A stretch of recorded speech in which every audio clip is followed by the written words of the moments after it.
그 모든 작업들이 끝이 났습니다. 그래서 그 성막을 이제 주님께 봉헌 올려드리고 이제 모세가 그 모든 성막과 그 기물들에 기름을 발라서 이제 거룩하게 하는 그 일들을 하고 있습니다. 우리 민수기 7장 1절 말씀을 같이 읽겠습니다. 시작. 모세가 장막 세우기를 끝내고 그것에 기름을 발라 거룩히 구별하고 또 그 모든 기구와 제단과 그 모든 기물에 기름을 발라 거룩히 구별한 날에, 우리는 지금 계속해서 민수기 말씀을 보고 있는데 구별한다, 그리고 거룩해진다, 이런 내용들이 참 많이 나오고 있습니다. 그래서 민수기를 통해서 우리에게 허락하시는 하나님의 뜻이 우리가 이 세상 가운데서, 이 시대 가운데서, 또 이 지역 가운데서 구별돼야 되겠구나, 우리가 거룩해져야 되겠구나라는 하나님의 뜻이 있으신 걸로 저는 믿습니다. 이것을 통하여서 또 예수 그리스도의 그 이름, 예수 그리스도, 그리스도라는 뜻의 이름이 바로 기름 부음을 받은 자, 히브리 말로는 메시아라고 합니다. 이 그리스도의 존재를 우리에게 더 각인시키고자 하는 하나님의 뜻이 있음을 저는 믿습니다. 우리 그 거룩함을 주제로 해서 오늘 말씀을 계속 나누도록 하겠습니다. 민수기 7장 2절 말씀을 함께 읽겠습니다. 시작. 이스라엘 지휘관들 곧 그들의 조상의 가문의 우두머리들이요 그 지파의 지휘관으로서 그 계수함을 받은 자의 감독된 자들이 헌물을 드렸으니. 자, 하나님께서 제정하신 특별 헌물을 우리가 보고 있습니다. 항상 있는 일반적인 헌물이 아닙니다. 이 특별 헌물은 대표자들에게 하나님께서 요구하셨고, 그리고 언제나 있는 예물들은 자율적으로 자신이 드릴 수 있는 한도 내에서 드리지만, 이 헌물은 주님께서 직접 제정하셨고, 그리고 양과 종류를 주님께서 제정하신 특별 헌물입니다. 민수기 7장 3절 말씀을 계속 읽겠습니다. 그들이 여호와께 드린 헌물은 덮개 있는 수레 6대와 소 12마리이니 지휘관 2사람의 수레가 하나씩이요 지휘관 1사람의 소가 1마리씩이라. 그것들을 장막 앞에 드린지라. 아멘. 자세히 보면 이 헌물들의 수레가 있다고 했습니다. 그 당시에 수레는 지금으로 치면은 화물차 정도 될 거예요. 그러니까 그들에게 수레는 결코 작은 헌물이 아니었습니다. 특별하고 아주 값진 헌물 중에 하나였습니다. 그리고 소가 있습니다. 소는 지금으로 치면 경운기나 트랙터예요. 그 비싼 트랙터는 지금 농가에 가보시면 옛날 트랙터가 아니에요. 지금 트랙터를 가격으로 쳤을 때 5천만 원에서 1억까지 해요. 그러니까 굉장히 비쌉니다. 이 트랙터 하나로 농사를 다 짓기 때문에 이것은 굉장히 귀한 것인데, 그 당시에 소는 트랙터입니다. 그러면 이들에게 소는 되게 귀한 거죠. 그러니까 적지 않은 특별한 봉헌임을 알 수가 있습니다. 왜 이렇게 하나님께서는 특별하고 또 값어치가 상당한 봉헌을 요구하실까요? 이 성막이라는 것은 여호와의 영광이 임하는 장막입니다. 이것은 이스라엘 백성이 이제 40년 동안의 광야 생활을 하면서 필연적으로 삶의 중심이 되는 특별하고 거룩한 곳입니다. 이들의 정체성이 아직 확고하게 다져져 있지 않은 상황에서 우리가 성막 회막 중심으로 모인다라는 그것이 바로 이들의 정체성인 것입니다. 여호와 하나님의 영광이 임하는 성막을 중심으로 우리가 생활한다, 우리가 예배드리면서 산다, 하나님과 동행한다라는 그것이 바로 이들의 정체성이었던 것이죠. 그래서 한 민족의 정체성을 하나님 앞에서 견고히 하는 이 성막 봉헌 장식에서는 하나님께서 특별한 마음을 요구하시는 것입니다. 이것은 하나님의 그 감사, 우리가 하나님을 향한 감사의 마음, 그리고 우리의 모든 소유가 어디로부터 왔는지에 대한 하나님의 질문이십니다. 이집트에서 거의 다 가져온 것들이죠. 이집트에서 나올 때 사람들에게 달라고 그냥 요구하셨어요, 하나님께서. 그랬더니 그 이집트에 있는 사람들이 아무런 것들을 믿고 따지지 않고 바로 준 봉헌물들입니다. 그러니까 하나님께서 주시기로 약정하신 그 물건들이 그들에게 간 것인데, 우리도 이와 같이 우리의 모든 소유가 우리의 노력이나 아니면 우리의 지혜나 경험으로서 얻어진 것이 아니라 오직 하나님의 주권적인 은혜로 우리의 모든 필요가 채워짐을 고백하는 일, 그것이 바로 봉헌입니다. 예, 이 마음, 감사의 마음, 그리고 우리의 모든 소유가 하나님으로부터 왔다라는 그것을 묻고 계신 일이 바로 이 성막봉헌과 대표 지도자들의 봉헌 사건입니다.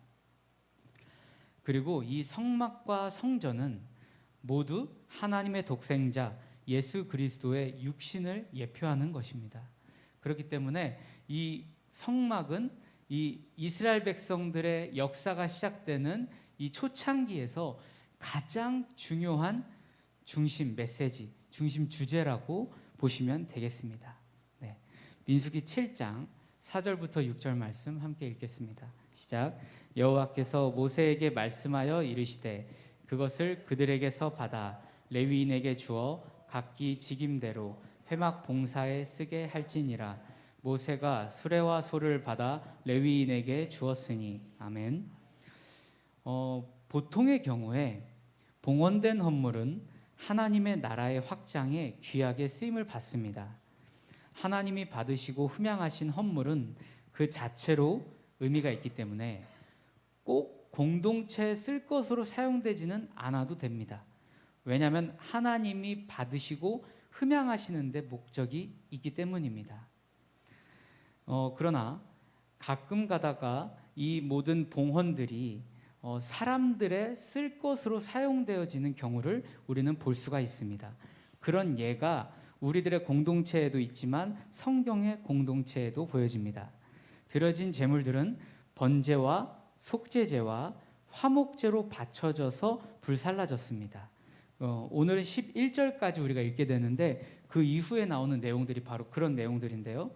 번제와 속죄제와 화목제로 그 모든 이스라엘 백성들의 대표자들에게서 받은 봉헌물이 하나님께 불태워져 하나님께서 흠양하시는 그런 일들을 우리가 볼 수 있습니다. 이렇게 예물은 하나님의 공동체를 위하여 그리고 하나님 나라와 영광을 위하여 다시 쓰일 수도 있고 하나님께서 흠양하시고 그 자체로 종결되는 경우도 있습니다. 이것은 무엇을 이야기합니까? 지금의 교회 가운데 걷어진 헌물은 꼭 공동체가 쓸 것을 모은다라는 개념으로 거치고 쓰이는 것에 국한시키지 않아야 한다라는 가르침입니다. 우리가 재정이 필요합니다. 그러나 재정이 필요하기에 주기적으로 거치는 것이 헌금이 아닙니다. 이것은 확실히 해야 하는 것인데 헌금이라는 것은 살아계신 여호와 하나님께 드려지는 봉헌입니다.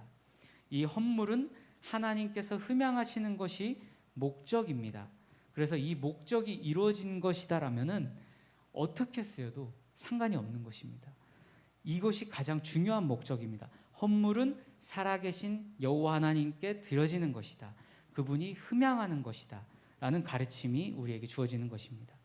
그것을 통해서 우리의 감사와 우리의 하나님을 향한 충성과 공동체를 향한 충성과 삶의 소유권을 확인하고 싶어 하시는 하나님의 통치의 사역이며 또한 관계적인 행위입니다. 우리가 마음이 있어야 사람에게 선물을 하잖아요. 우리가 마음이 있어야 우리의 신앙이 살아 있어야 우리가 행위로 하나님께 결국 봉헌할 수 있는 것이거든요. 뭐 어떤 좋은 것을 누리기 위해서 명성을 얻기 위해서 봉헌할 수 있어요? 봉헌하는 것이 적지 않은 것이 내 삶에서 드려지고 쌓아놓은 것을 보면 굉장히 많이 천국에 쌓여 있을 그런 큰 돈인데 그게 마음이 없이 될 수 있겠어요? 어떤 하나님이 받으시는 어떤 그런 하나님과의 관계에서의 기쁨이 아닌 다른 목적으로 그 큰 돈이 들어질 수 있을까요? 그래서 봉헌은 하나님과 나와의 관계성에 있는 그런 일들입니다. 우리가 민수기 7장 4절에서 6절 다시 한번 읽겠습니다. 민수기 7장 4절에서 6절. 네, 죄송합니다. 제가 좀 실수했네요. 민수기 7장 7절입니다. 7절에서 9절 함께 읽겠습니다. 시작. 곧 게르손 자손들에게는 그들의 직임대로 수레 둘과 소 4마리를 주었고 므라리 자손들에게는 그들의 직임대로 수레 넷과 소 8마리를 주고 제사장 아론의 아들 이다말에게 감독하게 하였으나 고앗 자손에게는 주지 아니하였으니 그들의 성소의 직임은 그 어깨로 매는 일을 하는 까닭이었더라. 아멘. 봉헌된 수레와 소들은 성막에 관련된 일을 하는 레위의 자손들 중 게르손과 므라리 가문에게 주어졌습니다. 이것은 하나님의 일을 하는 데에 쓰여졌습니다. 그러나 고핫 자손은 그것들을 받지 않았습니다.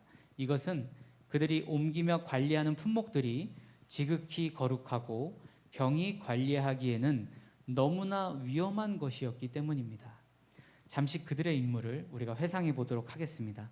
민수기 4장 4절부터 15절 말씀입니다. 함께 읽겠습니다. 시작.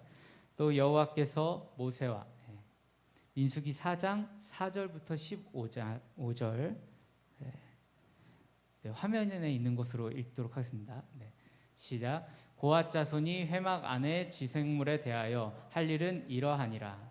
진영이 전진할 때에 아론과 그의 아들들이 들어가서 칸 막는 휘장을 걷어 증거궤를 덮고 그 위를 해달의 가죽으로 덮고 그 위에 순청색 보자기를 덮은 후에 그 채를 꿰고 진설병의 상에 청색 보자기를 펴고 대접들과 숟가락들과 주발들과 붓는 잔들을 그 위에 두고 또 항상 진설하는 떡을 그 위에 두고 홍색 보자기를 그 위에 펴고 그것을 해달의 가죽 덮개로 덮은 후에 그 채를 꿰고 청색 보자기를 취하여 등잔대와 등잔들과 불 집게들과 불똥 그릇들과 그 쓰는 바 모든 기름 그릇을 덮고 등잔대와 그 모든 기구를 해달의 가죽 덮개 안에 넣어 매는 틀 위에 두고 금 제단 위에 청색 보자기를 펴고 해달의 가죽 덮개로 덮고 그 채를 꿰고 성소에서 봉사하는 데에 쓰는 모든 기구를 취하여 청색 보자기에 싸서 해달의 가죽 덮개로 덮어매는 틀 위에 두고 제단의 재를 버리고 그 제단 위에 자색 보자기를 펴고 봉사하는 데에 쓰는 모든 기구 곧 불 옮기는 그릇들과 고기 갈고리들과 부삽들과 대야들과 제단의 모든 기구를 두고 해달의 가죽 덮개를 그 위에 덮고 그 채를 깰 것이며 여기까지 읽겠습니다. 정리를 좀 해볼게요. 고앗 자손들이 해야 할 것들은 지성소와 아주 가까운 것입니다. 그 지성소는 입장이 가능한 사람도 정해져 있고 그리고 온전하지 못한 사람이 입장했을 경우에 그 직책과 직위와 상관없이 곧 죽게 됩니다. 그래서 하나님의 영광이 거하시는 하나님의 본체와 만나는 그 지성소는 굉장히 거룩하고 그리고 거룩하지 못한 것이 그곳에 범하게 되면 죽음을 당하게 됩니다.